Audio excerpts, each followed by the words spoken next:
Assalamu alaikum, everyone. My name is Tasneem. Assalamu alaikum, everyone. My name is Shanawaz. Inshallah, we'll be starting our first speaker session. In Surah Ar-Ra'd, verse 13, it says, Allah does not change a people's condition unless they change their inner selves. With this verse in mind, our first session is titled Starting at Square One. Our three powerful speakers will discuss the importance of spirituality and purifying the heart. They also explore the impact this has on aspects of our life that we often neglect.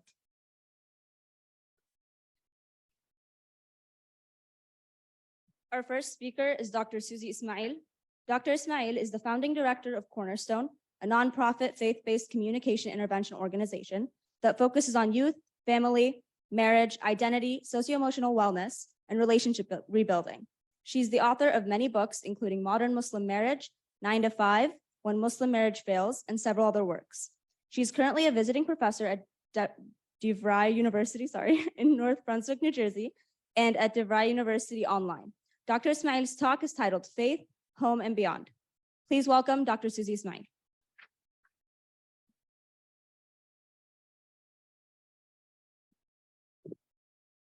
Use the wireless instead of that one.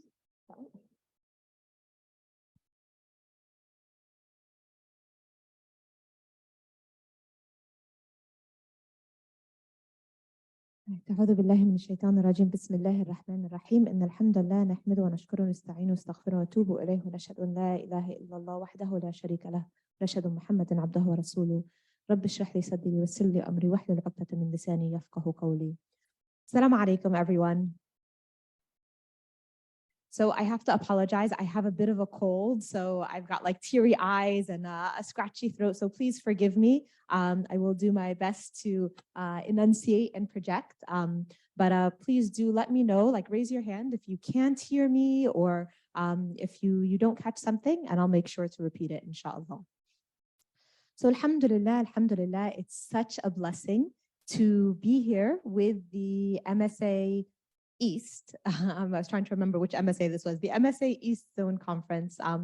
I love these types of programs where the young leaders of tomorrow are essentially sitting among us here, you know, the leaders who will, inshallah, carry the message of Islam in everything that you do as you take your next steps forward.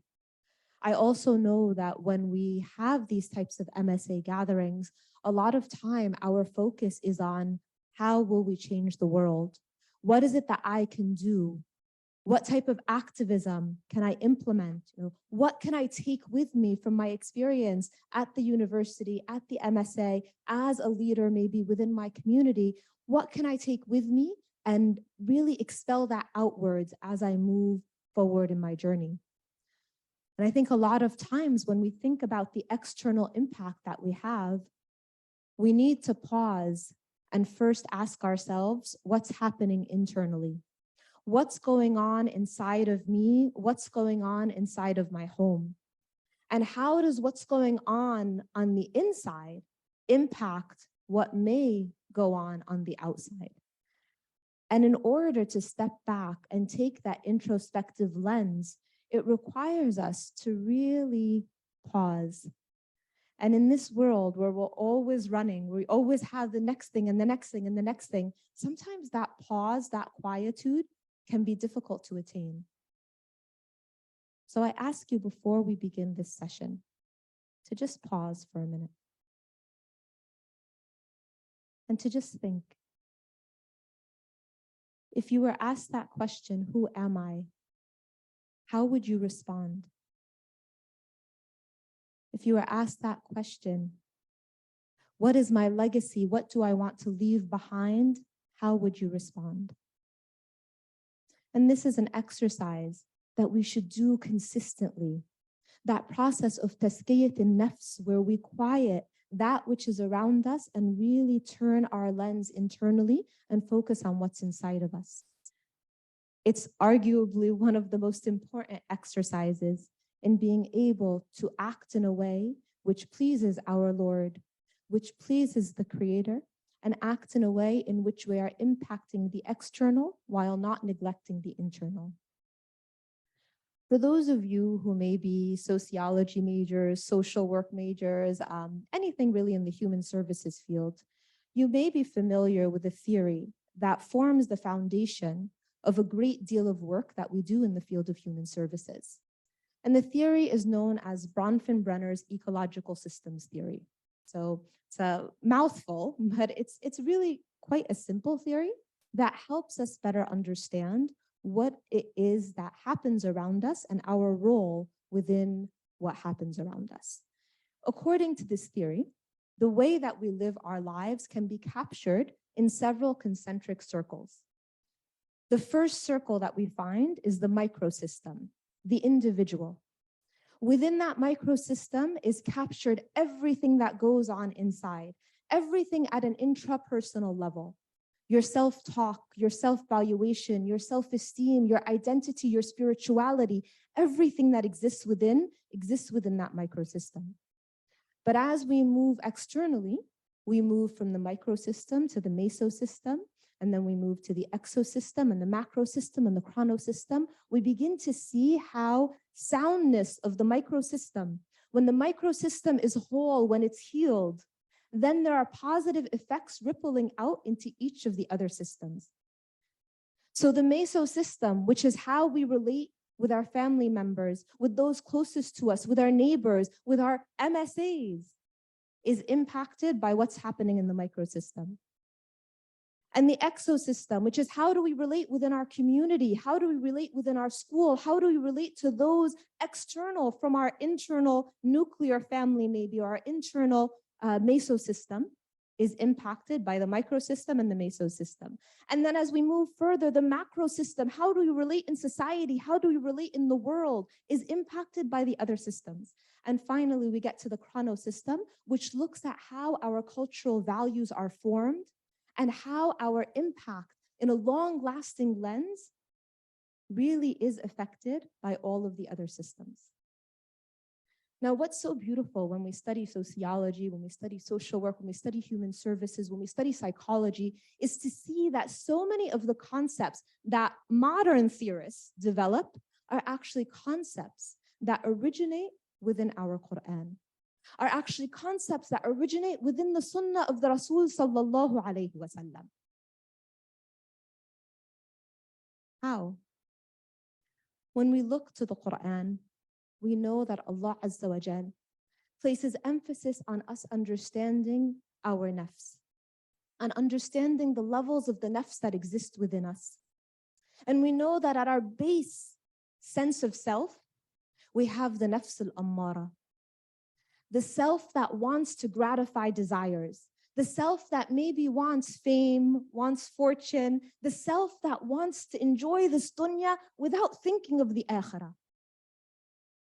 But we also know that within us exists the nafs al-lawwama, the conscious self, the self that says, whoa, hold on a minute. Maybe I shouldn't do this. Maybe I shouldn't act in this way. And we also know that the highest level of the nafs al-mutma'inna, is the nafs that we want to reach, the level that we want to reach, which is the contented self. Where in Surah Al-Fajr, Allah Azza wa Jal reminds us that He will call out to the nafs al-mutma'inna and invite that nafs to enter into Jannah, because Allah will be pleased with the nafs that is pleased with His hikmah. So how do we reach that nafs al-mutma'inna? How do we strive to suffocate the nafs al-ammara? How do we strengthen the nafs al-lawwama, that conscience, in order to reach the nafs al-mutma'inna? And again, if you've studied Freudian psychology, you know that the id, the ego, and the superego looks a lot like what we're talking about in terms of the levels of the nafs. So we are given the formula to how to strengthen that spiritual sense, that sense of self that is contented with Allah, in looking at the journey of the Rasul sallallahu alayhi wa sallam. And looking at the journey of the Rasul sallallahu alayhi wa sallam in his road and his path, in terms of spiritual activism, in terms of working for the sake of Allah. And we see that again, there's a very internal journey that happens at the microsystem before we start to see the impact at the exosystem, the macrosystem, and the chronosystem. So how do we see this?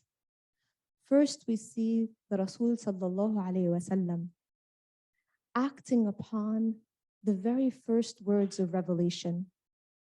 When Allah Azza wa Jal commands the Rasul sallallahu alayhi wasallam, اقرأ باسم ربك الذي خلق.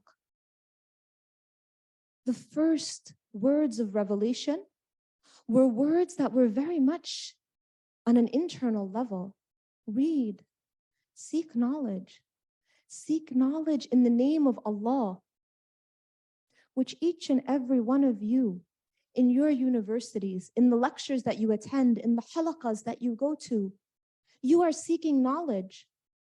But how often do we stop and reflect and purify our intention and say, I seek this knowledge for the sake of Allah. I read this book for the sake of Allah. I make the intention to use this knowledge for the sake of Allah. Because the first verse, the first revelation was not just iqra. It was followed with iqra bismi rabbika alladhi khalaq. A reminder of our learning, our education being a journey for the sake of Allah. Now we know that following this first revelation, soon after, the verses of Surah Al-Muzammil and Surah Al-Muddathir were revealed. And we know that in Surah Al-Muzammil, Allah Azza wa Jal commands the Rasul sallallahu alayhi wa sallam to do something else. But it's still not an external journey. It's still at the microsystem level.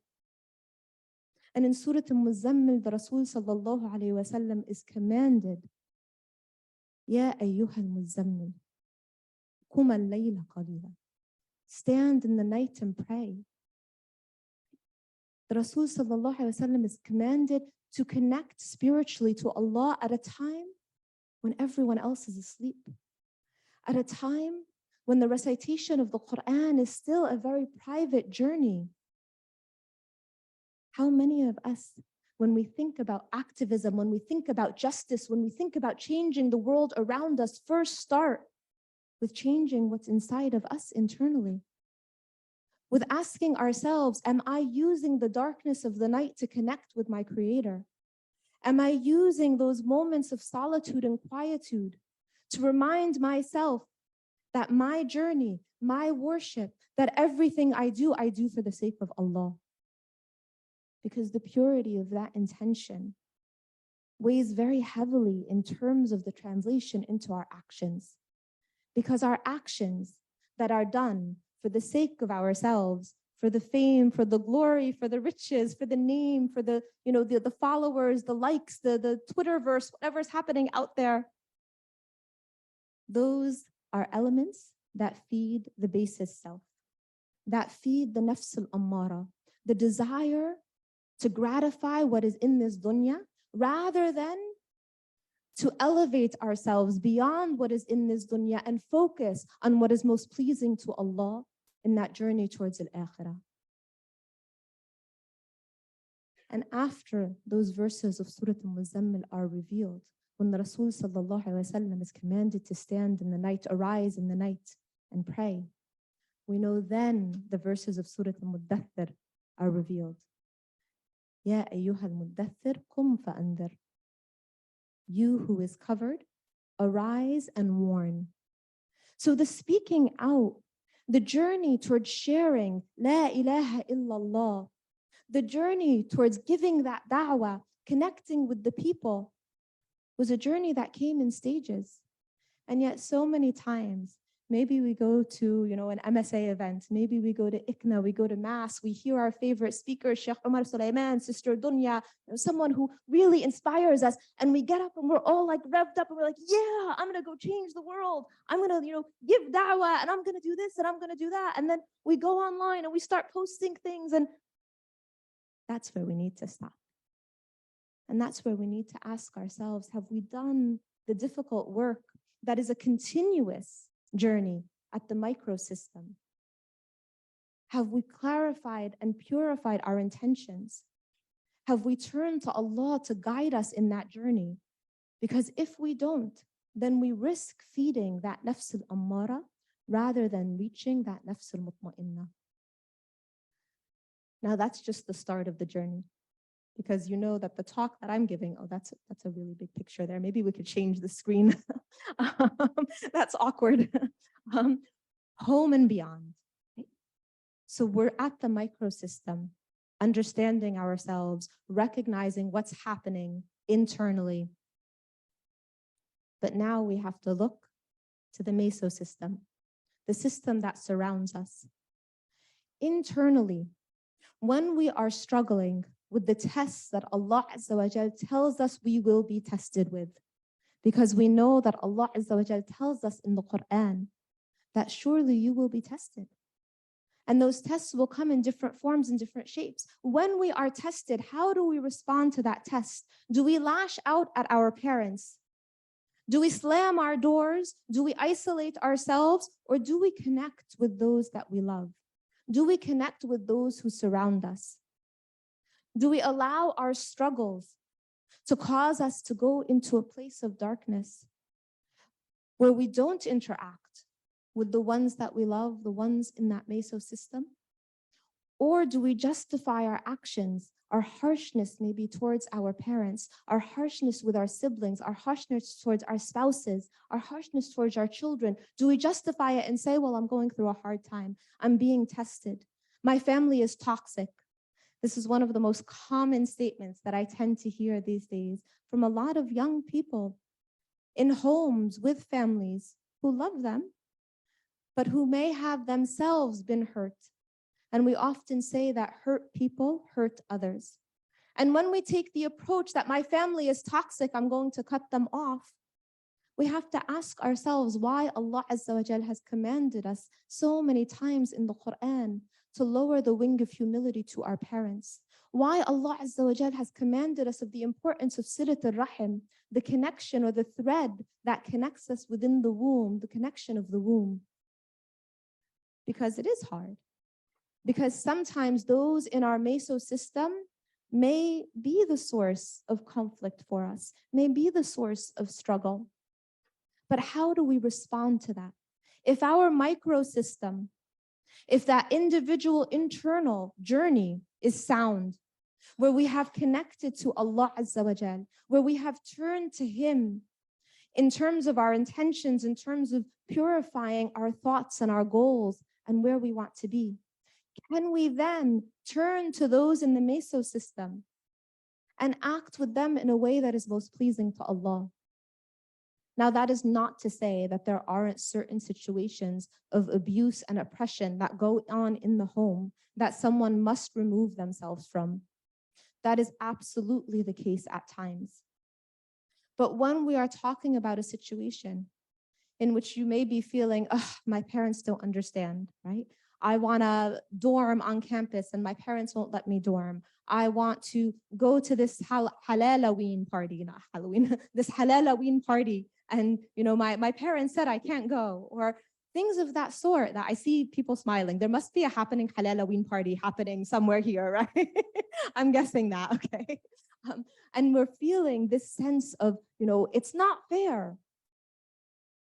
If we were to call our family toxic at that point, then there is a difficulty in our lens and how we view the world around us. So stopping and asking ourselves, what is it that we're seeking from those within our home? How are we interacting with them?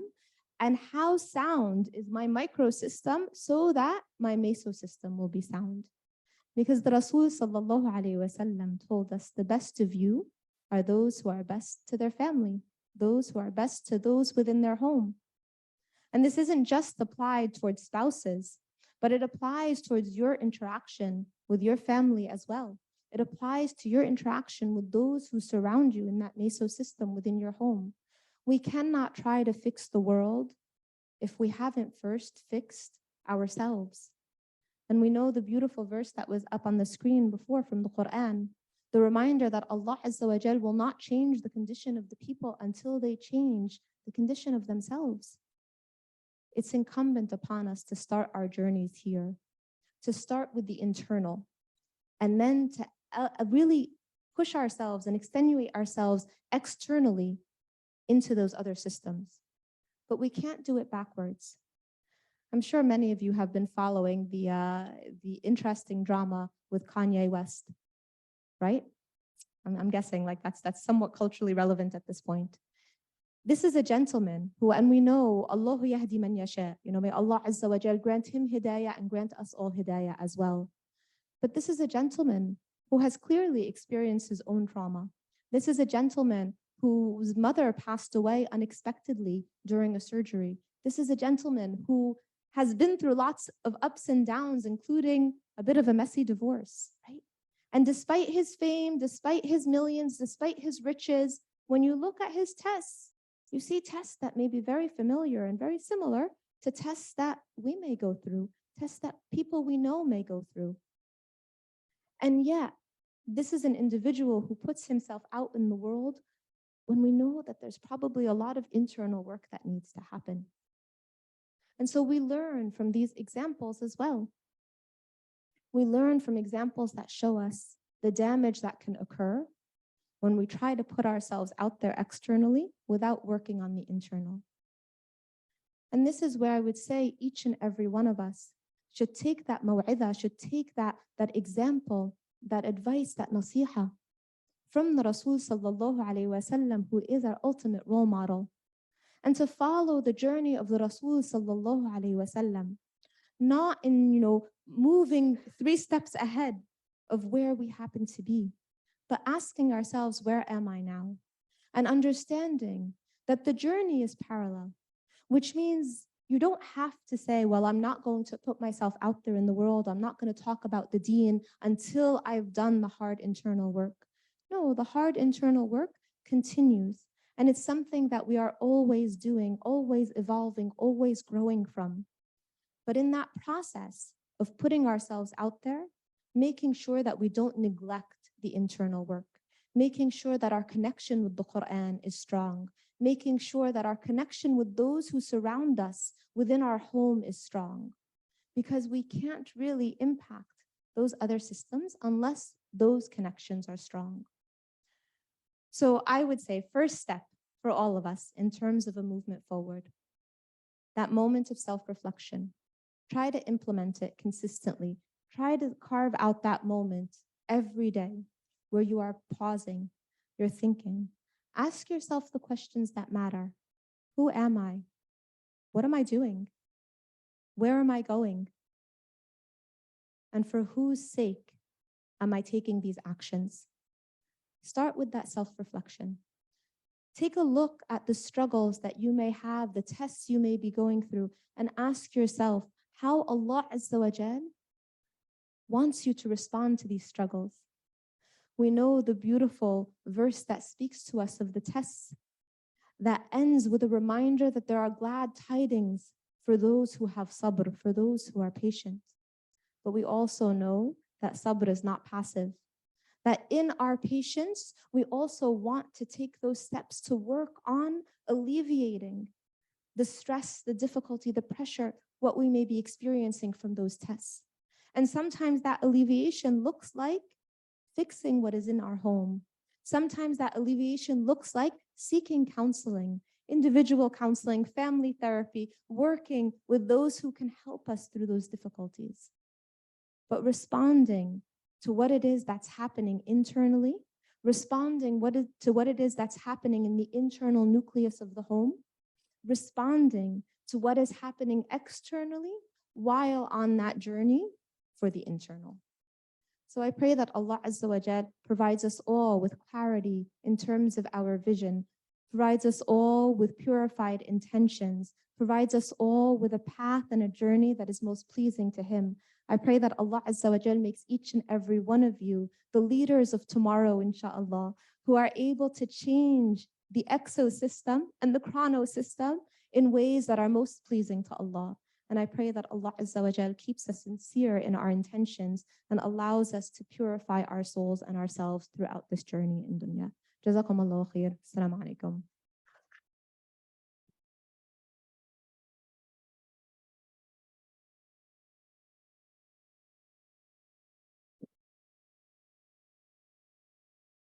Thank you very much, Dr. Suzy Ismail, for that amazing reminder. I think it's very pertinent for us as young students and professionals in this society. We spend a lot of time away from home coming to college, and I think it's important that we reflect how that is affecting our relationships with our families and those closest to us.